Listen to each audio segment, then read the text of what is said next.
that time of year again. You're ready to sit down and plan out your whole next year, or maybe just your next quarter, or even your next week, and you're trying to figure out, where do I start first when making a marketing strategy? Well, you're in luck. That's what we're going to talk about today. I'm Erica Johnson, the host of thecontentcure.co, also the owner of ePartners Marketing. And today I'm sharing with you 5 very, very important questions you should ask yourself before you create your marketing strategy. So the reason I said marketing strategy instead of just social media strategy is because we're going to be talking about more than just Instagram, Pinterest, Facebook, Twitter, and stuff like that. We're going to talk about blogging, video marketing, and Google My Business too. Shocker. Yeah. So the very first question you want to figure out is, where do your customers hang out? Yes, I'm looking at notes. I know I never look at notes. I'm trying to keep it together. Anyways, where do they hang out? Do they look for you? And also, the second part of that would be, where do they shop? So where do they hang out? Are they on Pinterest? Are they on YouTube? Are they on Instagram? Are they on TikTok? Are they on Twitter? Are they on different blogs? Are they in different Facebook groups, different clubhouse rooms? Where do your customers hang out? That's pivotal. That way you can make sure you're actually promoting your business and your services where they actually hang out. You'd be shocked how many entrepreneurs, and even myself, I'm guilty over the years of hanging out one place and my ideal customer was another. It happens. And sometimes, guess what? Especially when new platforms come out like Clubhouse, a lot of customers will leave one platform, go to another. When TikTok came, a lot of people abandoned Facebook and Instagram, went to TikTok. Like, they spent all their time on TikTok. So you have to keep relevant of where they are at right now in this very moment, and then where are they going.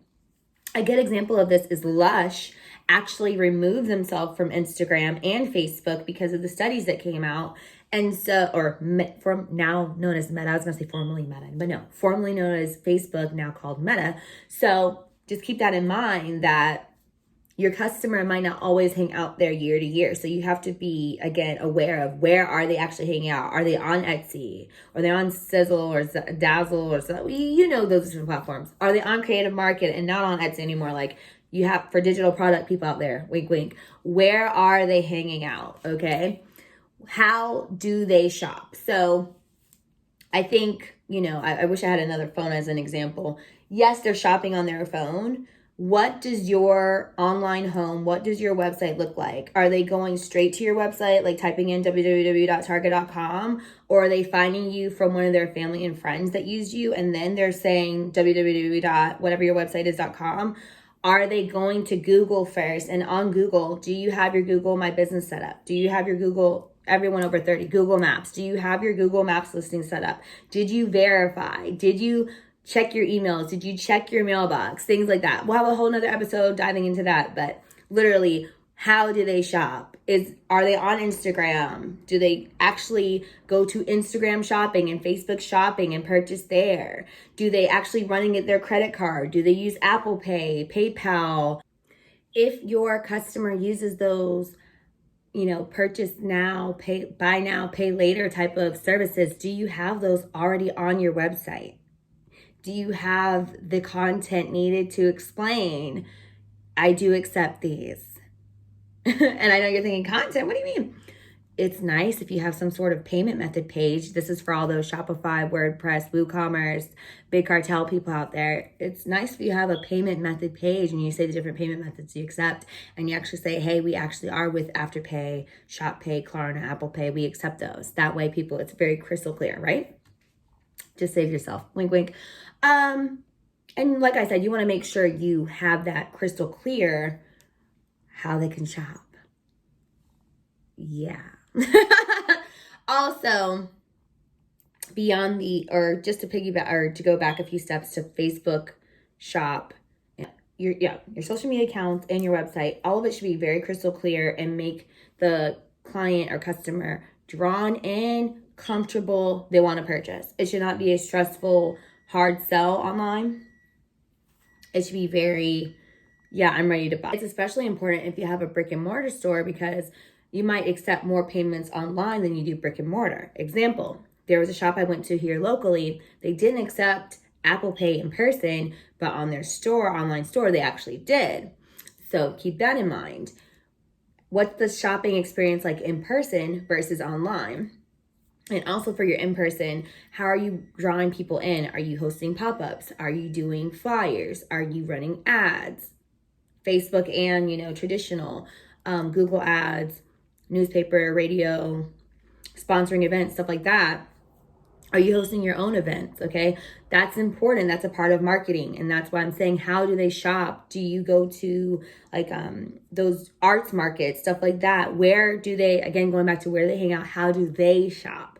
It's nice to think they shop like us or that they're like us, but our customers, they're like us, but they're slightly different from us. So again, we have to, as business owners, it's our job to look at our customer and say, how do I make their life easier and make their life easier through making our shopping experience as pleasant and as memorable and as enjoyable and as easy as possible.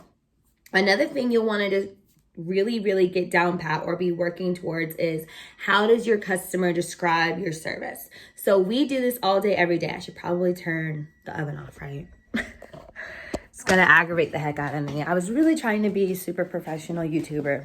I was really trying. You can see the numbers. I'm not a professional YouTuber, but I was really trying. Anyway, I was just getting on my nerves so bad. I can't remember what I was talking. Oh, I'll remember it in 5 seconds. Okay, so the words they describe, you want to try your best to use the most simple language and the least amount of words possible to describe what it is that you do and who you are and who you help, so that they understand, can this person help me? Do they have what I want? That is what literally makes the world go around. I kid you not, or especially the business world. That's what makes a customer go from not knowing you, liking you, trusting you, buying from you. Those are the steps, the like, know, trust.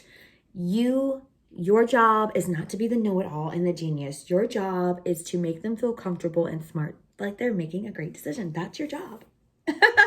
So going back to how they describe our products and service and using the most simple terms as possible, we work in our industries every day, so we cannot use jargon. We cannot use abbreviations.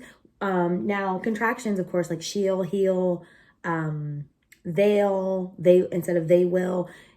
And that goes into more like a copywriting lesson, which I'm not going to give you. I can have some great sources for you. So there's Laura of Talking Shrimp. There's Marie Forleo. There's Sticky Notes, Cole of Sticky Notes.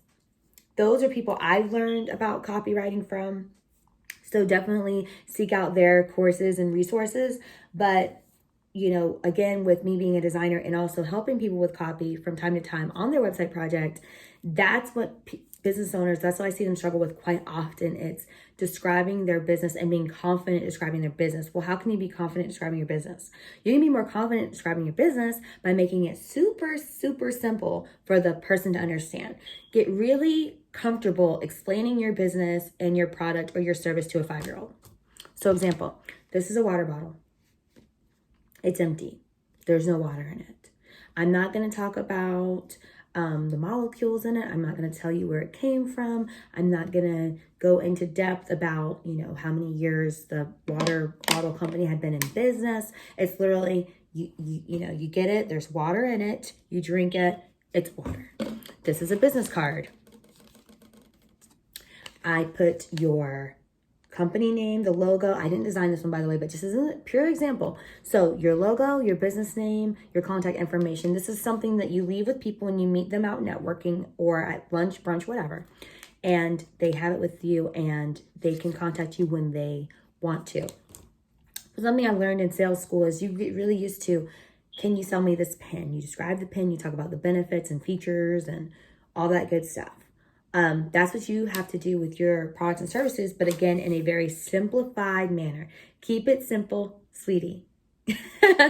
Keep it simple, silly. Keep it simple, sweetie. I think a lot of times we make things really, really complicated, and the more complicated we make things, the less they want to buy because the more confused they are. And something it took me a few years to grasp is the more confused the customer is, again, they're not going to buy. Confused people don't buy anything. So if you want to make more revenue and connect with more people and help more people, get really used to being crystal clear, concise, relevant, and talking to them in very simple. The reason this is so powerful is because once you get into the hang of describing your product and service the way your customer does, and you're talking to them like you're talking to your best friend, you can use that same type of language when you're talking in your reels, your Instagram stories, Instagram live, YouTube videos, your email blast, your blog post, any type of marketing for your business, your product descriptions, your services pages. You're going to use those exact same words, how they describe it. I know you're wondering, well, dang, how am I going to figure that out? Having some consultations, looking at your DMs. What are the questions people keep asking you? Thinking back to past purchases. What are the questions people keep asking you? What is it that people need a clarification on? What were they confused about? And then your job is to make that super crystal clear. It's that easy. You're going to answer their questions. And you're going to use those answers for the rest of your marketing until the end of time. The big boys do it. The big girls do it. Everyone does it. Anyway, okay. So the big aha, and I'm so glad I saved it for last. What is your customer's life like? Now, yes, I understand everyone's different. Everyone has their different circumstances and situations and lives. We're all humans. We're all completely different. We have all of our different perceptions, different routines, different rituals, so on and so forth. But generally speaking, when do they get on their phone, pull it out, and look for something like yours? When are they on the computer looking for something like yours? When are they on the iPad looking for something like what you do? When are they driving around looking for your service if you're brick and mortar? What is going on in their life, their work life or their relationship or their, life that they have to contact you or they have to find what you're doing? Example, I know where to get these water bottles. This one says Circle K. So I go to Circle K. When do I go to Circle K? On the way home or on the way out? And I know, okay, I need water. I get thirsty and I know I need water. I don't have to go to Circle K's website. I know at Circle K, they're going to have water for me. Same thing with Zephyr Hills. I know Publix, Target, anywhere that has Zephyr Hills or has water bottles, they're going to have Zephyr Hills. I know Vistaprint. I know Moo. I know Office Depot. I know private printers can print these cards for me if I need. Okay, Style Factor. This is a hair product. I know that hair stores, online hair stores, and Amazon are going to have this. That's exactly how you need to start thinking that your customer thinks. Where are they? Or what is going on to where they know I need water? I ran out of water, so I need more. I need my hair to look right, so I'm going to go to the hair store. I need business cards. I just opened a business, so I need to print them. That's what's going on in my life, okay? So that's how you need to get your mindset. Even this candle. My other candles went out, so I went to the store. I wanted a candle. I picked it up. I bought it.